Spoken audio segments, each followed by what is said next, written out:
Je suis sur mon chemin spirituel et j'ai l'impression que mon ego veut toujours prendre possession de tout. J'ai encore énormément de lutte intérieure et je me fâche sur mon ego, sachant que c'est l'autre partie de mon ego qui se fâche sur l'ego. Je deviens, ça m'épuise. Si tu te mets à la place de ton ego, tu veux être de toutes les parties de tout ce qui se passe, et s'approprier, et ça c'est moi, c'est mon idée, c'est à cause de moi, et quand ça va pas, il rejette, ouais, on sait bien, dans cette appropriation, il y a c'est à moi, et ça j'en veux pas, quand c'est pas bien. Donc, alors si tu étais cet ego qui fonctionne comme on vient de l'évoquer, de quoi aurais-tu besoin pour lâcher l'affaire? Ce qui est bien, c'est d'être reconnu. C'est-à-dire?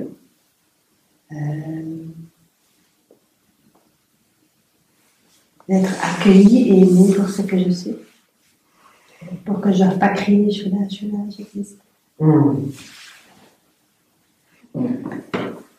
Et tu vois que si tu parles à ton ego avec bienveillance, il va être attentif, il va t'écouter, il va collaborer. Il n'y a aucun ego qui aime la dictature et la tyrannie. Donc, mais avec la bienveillance, on fait des grands pas et on transforme cet ego qui, jusqu'à présent, prenait et avait tout le pouvoir. Maintenant, on lui dit non, tu n'as pas tout le pouvoir, tu seras un grand serviteur, mais plus un maître. Et là, il y a l'être qui se lève et qui dit, voilà, c'est moi qui suis assis sur le trône, et toi, tu es devant, un genou par terre, tu es un grand chevalier, tu es un serviteur, mais tu n'es plus le maître. Alors, il peut dire oui, mais ça lui prend un petit temps avant d'intégrer sa nouvelle fonction de serviteur et d'être un grand serviteur dévoué et disponible, qui ne rechigne pas quand le maître dit « on fait ça », on le fait, et il se met en action pour incarner les intentions du maître, qui est toi, l'être. Donc, il y a toute une nouvelle histoire ou une histoire avec un nouveau goût, avec de nouvelles couleurs qui se met en place. Dans une relation qui est bienveillante et qui n'est pas un ego contre un ego. C'est ça. Ouais. Ça, on a essayé, on sait que ça ne fonctionne pas bien, mais quand il y a une instance supérieure qui s'appelle ton moi supérieur, un moi aimant, bienveillant, qui se lève et qui le met en action, ça change tout. Sinon, on est dans l'opposition. Ici, on est dans l'unité. Et on fait descendre, je dirais, les inspirations célestes ou plus élevées, on les fait descendre sur Terre pour l'incarner. Et les aspects de nous qui vibrent plus haut ont besoin de l'ego et de ce corps physique pour venir vraiment diviniser la matière et pour en faire une expérience profondément. Donc, eux ont besoin de ça pour venir faire l'expérience dans la matière. Ils ont choisi le chemin de la manifestation, donc ils doivent descendre. Mais quand c'est coupé au niveau de l'ego qui dit non, c'est moi le patron, et ça marche pas. La lumière ne peut pas descendre.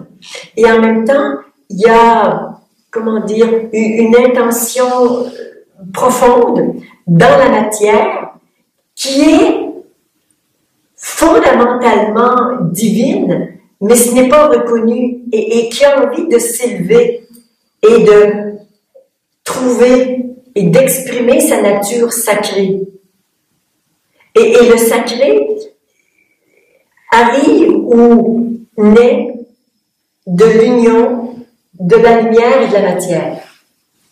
La lumière, c'est la lumière, la matière, c'est la matière, et les deux ensemble. Ça s'appelle le sacré. Est-ce qu'on a le mariage divin? On a une œuvre magnifique, fine, blanche, qui descend et qui vient rencontrer l'énergie dorée de la matière dans une œuvre cosmique. Et c'est pour ça, voilà, que ça s'appelle le mariage divin.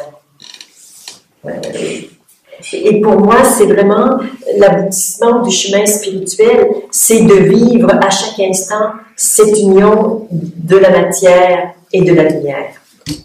Mais dans toutes les relations, dans tous les choix, dans les actions, dans les paroles, et plus on avance, plus on voit que c'est un grand chantier de vivre ça au quotidien. Ben, on commence à le vivre de façon plus partielle et après ça s'installe, ça s'approfondit, ça va vraiment jusque dans les cellules, dans les molécules et voire même dans les atomes. On veut marier vraiment cette lumière et cette matière au plus profond de soi. Mais ça commence par justement ce mariage de l'ego qui accepte l'être que tu es, qui est la lumière, qui dit ok, on négocie et il se rapproche. C'est un beau projet. Ouais, c'est une œuvre très parlante. Merci. Est-ce que c'est possible que c'est l'ego qui ressent l'amour? Oui, il peut aimer à sa manière. Oui. Il peut aimer d'une manière. Vous savez, peut-être que vous connaissez des adultes, parents ou autres, qui aiment en étant extrêmement protecteurs, en vous laissant pas d'espace, mais ils disent mais c'est pour ton bien. Oui. Oui.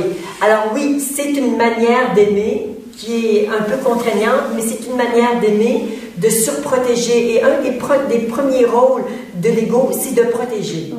Parce que c'est vraiment, j'ai senti le peur, ouais. Mais aussi l'amour, et je le fais pour toi parce que je t'aime. Parce que je t'aime, c'est ça.